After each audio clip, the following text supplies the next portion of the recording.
Chittagong city কর্পোরেশনের সহকারী প্রকৌশলী পদে ফেল করার পরও একজন কর্মকর্তার পদোন্নতির ঘটনায় ব্যাপক বিতর্কের সৃষ্টি হয়েছে। এই অনিয়মের অভিযোগ তদন্তে 20 মে মঙ্গলবার দুপুরে সিটি কর্পোরেশন কার্যালয়ে অভিযান চালিয়েছে দুর্নীতি দমন কমিশন দুদকের একটি টিম। কক্সবাজারে ফ্যামিলি ট্যুর প্যাকেজ ৬,৫০০ টাকায় ৩ দিন 2 রাতের একটি স্মরণীয় ভ্রমণ। 15 মে চট্টগ্রাম প্রতিদিনের প্রকাশিত মেয়র শাহাদাতের একই কলমে ফেল, প্রমোশন ও বাতিল। সিটি কর্পোরেশনে 3 পর্বের নাটক শিরোনামে প্রকাশিত প্রতিবেদনের ভিত্তিতে দুদক এই অভিযান চালায়। দুদক চট্টগ্রাম 1-এর সমন্বিত জেলা কার্যালয়ের সহকারী পরিচালক সাইদ মোহাম্মদ ইমরানের নেতৃত্বে পরিচালিত অভিযানে মেয়র, প্রধান নির্বাহী কর্মকর্তা ও সচিবের বক্তব্য নেওয়া হয় এবং অভিযোগ সংশ্লিষ্ট নথিপত্র সংগ্রহ করা হয়েছে।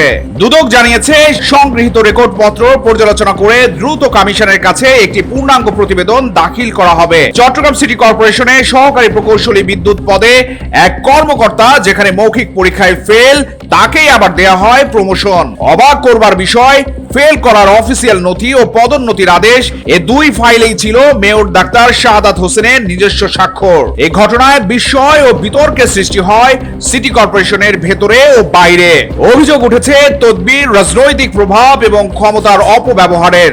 তবে শেষ পর্যন্ত মেয়রের স্বাক্ষরিত আরেক আদেশেই পদোন্নতির আদেশ বাতিল করা হয় 15 মে সন্ধ্যায়। তথ্যসূত্র বলছে, কাগজপত্র যাচাই বাছাই করে নিশ্চিত হওয়া গেছে মৌখিক পরীক্ষায় ব্যর্থ হওয়ার পরও চট্টগ্রাম সিটি কর্পোরেশনের উপসহকারী প্রকৌশলী রূপক চন্দ্র দাসকে সহকারী প্রকৌশলী বিদ্যুৎ পদে পদোন্নতি দেওয়া হয়। 21 এপ্রিল দেয়া অফিস আদেশ অনুযায়ী রূপক সহ আরো 3 জনকে এই পদোন্নতি দেওয়া হয়। কিন্তু রূপকের ক্ষেত্রে বিষয়টি ব্যতিক্রম, কারণ তিনি 6 মার্চ অনুষ্ঠিত মৌখিক পরীক্ষায় আনুষ্ঠানিকভাবে ফেল করেছিলেন। সিটি কর্পোরেশন সূত্র বলছে, ওই দিন মোট 8 জন উপসহকারী প্রকৌশলীর মৌখিক পরীক্ষা নেওয়া হয়। পরীক্ষায় উত্তীর্ণ হন মাত্র 3 জন। মোহাম্মদ সরওয়ার আলম খান, জাহাঙ্গীর হোসেন ও ফখরুল ইসলাম। একজন অনুপস্থিত ছিলেন এবং বাকি 4 জন ফেল করেন, যাদের একজন রূপক চন্দ্র দাস। তথ্যসূত্র বলছে, মৌখিক পরীক্ষায় 20 নম্বরের মধ্যে 5 নম্বর নির্ধারিত ছিল 10। রূপক পেয়েছেন মাত্র 9, যার মধ্যে কারিগরি সদস্যদের দেয়া 4 ও অন্যান্য সদস্যদের দেয়া 5। অথচ চট্টগ্রাম সিটি কর্পোরেশনের কর্মচারী চাকরি বিধিমালা 2019 অনুযায়ী সহকারী প্রকৌশলী বিদ্যুৎ পদে পদোন্নতির জন্য প্রার্থীর ন্যূনতম 8 বছরের চাকরির অভিজ্ঞতা ও মৌখিক পরীক্ষায় উত্তীর্ণ হওয়া বাধ্যতামূলক। এ নিয়ম উপেক্ষা করে রূপককে প্রমোশন দেয়াকে অনেকেই বিধিভঙ্গ ও ক্ষমতার অপব্যবহার হিসেবে দেখছেন। নাম প্রকাশে অনিচ্ছা জানিয়ে চট্টগ্রাম সিটি কর্পোরেশনের এক কর্মকর্তা বলেন, রূপক মৌখিক পরীক্ষায় ফেল করেছিলেন, এটা রেকর্ডে আছে। তারপরও তাকে প্রমোশন দেয়া হয়েছে। শোনা যাচ্ছে এর পেছনে মেয়রের পিএস মারুফ ও জিয়ার তদবির ছিল।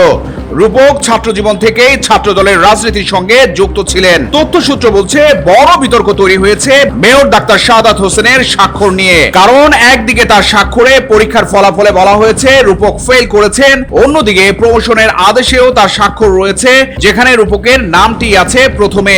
এমন দ্বৈত অবস্থান নিয়ে প্রশ্ন উঠেছে প্রশাসনিক স্বচ্ছতা ও মেয়রের সিদ্ধান্ত গ্রহণের পদ্ধতি নিয়ে। রূপকের পদোন্নতির সুপারিশ করা বাছাই কমিটিতে সভাপতিত্ব করেছেন মেয়র শাহাদাত নিজে।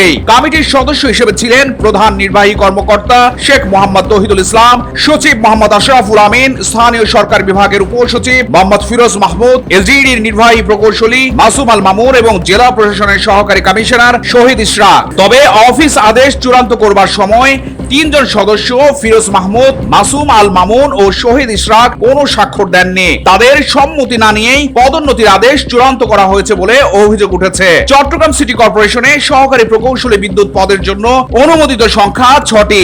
বর্তমানে 3টি পদ শূন্য, কিন্তু 21 এপ্রিলের আদেশে 4 জনকে প্রমোশন দেওয়া হয়েছে, যা অনুমোদিত কাঠামোর বিরোধী। এ বিষয়ে জানতে মেয়র শাহাদাত হোসেনকে একাধিকবার ফোন করা হলেও তার কোনো সাড়া মেলেনি।